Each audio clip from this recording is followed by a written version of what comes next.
Vamos a pedirle a la compañera Mónica Soto Elizaga nos explique las ventajas que tendrá la suspensión por 2 años del pago de la deuda.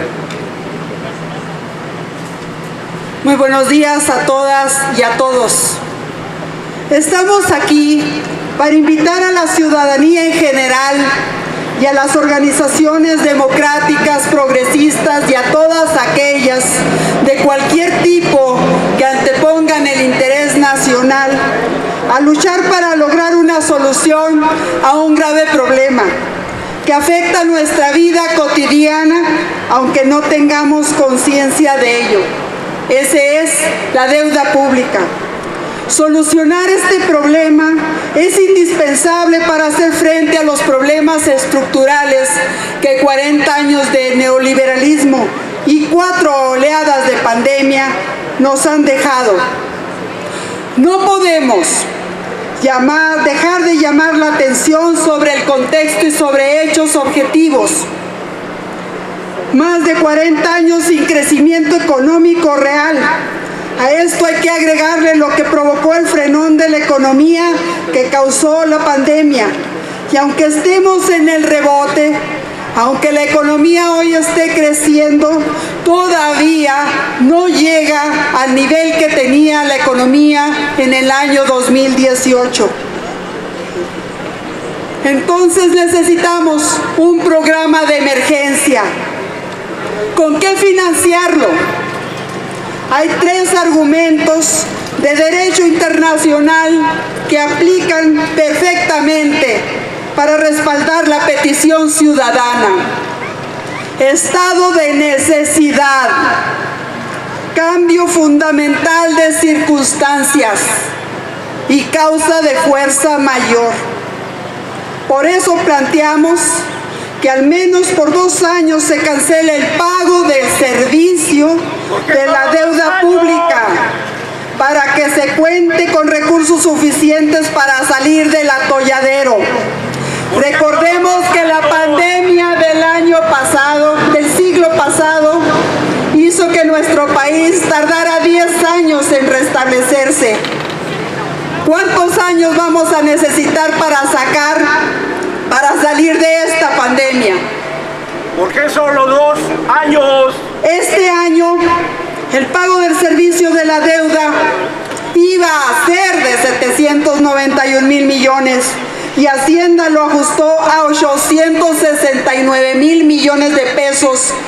Y dense cuenta, solo estamos hablando del servicio, del pago del servicio de los intereses de la deuda pública.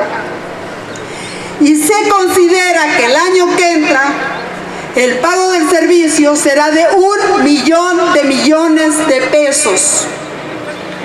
A la vez proponemos que el gobierno federal, por eso, decrete la creación de una comisión auditora ciudadana que lleve a cabo una auditoría integral de la deuda pública mexicana, externa e interna.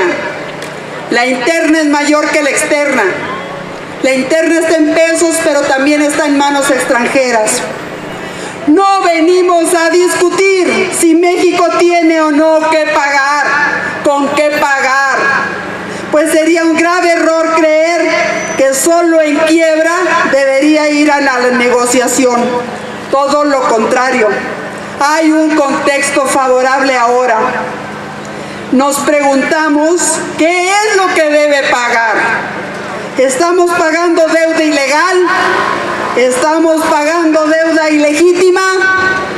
¿Estamos pagando deuda odiosa? ¿Estamos pagando deuda insostenible? No son calificativos que se nos ocurran ahora. Hay doctrina, hay jurisprudencia, hay tratados internacionales y hay principios generales de derecho que nos ofrecen elementos para juzgar una deuda y con base en ello, con esos argumentos, negociar para definir soberana y justamente qué debemos y qué no debemos pagar como nación y en qué condiciones debemos hacerlo. ¿Qué necesitamos revisar? Si la economía ha crecido y la deuda sí. Si la economía no ha crecido y la deuda sí, ¿dónde están los 13 billones de pesos? O sea, más de 13 millones de pesos que son la deuda pública actual. ¿Cómo se creó y aumentó la deuda pública? ¿Cuál fue la forma y las razones por las que fue contratada la deuda? ¿Cuál fue el impacto que las condiciones asociadas a los préstamos tuvieron sobre la economía y la población? Por eso hablamos de la necesidad de una auditoría integral. Por ello proponemos con toda responsabilidad suspender el pago del servicio de la deuda pública. Estamos en una situación extraordinaria que requiere respuestas de altura.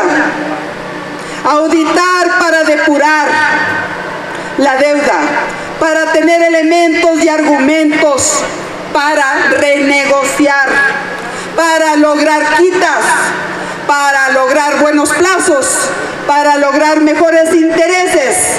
Que quede claro, nadie se sienta a negociar si se está pagando puntualmente. Y todo ello, suspender, auditar y renegociar para liberar recursos y fortalecer las finanzas públicas, atender las necesidades urgentes. No estamos en una situación normal. La economía no se repone.